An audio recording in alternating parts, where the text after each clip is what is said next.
ఆత్మయుత ఎరుక ఎలా పెంచుకోవాలి అని అడిగిన ప్రశ్నకి బ్రహ్మర్షి పితామహ పత్రిజీ గారి ఆన్సర్, కేవలం దేహ భావనలోనే ఉన్నప్పుడు వ్రేలుకు చిన్న ముళ్ళు గుచ్చుకుందనుకోండి, శరీరానికంతా ముళ్ళు గుచ్చుకున్నట్లు విలవిల్లాడిపోతాం.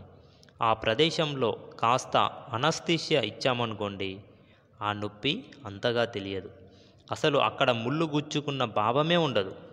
ఇక్కడ అనస్థీషియా అన్నది శరీరానికి మరి మనసుకు మధ్య గోడలా నిలిచింది కనుక నొప్పి మనసుకు చేరలేదు. ఆ అనస్థీషియానే నేను ఆత్మయుత ఎరుక అంటాను. ఎప్పుడైతే మనం ఆత్మయుత ఎరుకతో ఉంటామో అప్పుడు మనసు శూన్యమయ్యి మనసు చేసే వికారాలన్నీ సమసిపోతాయి.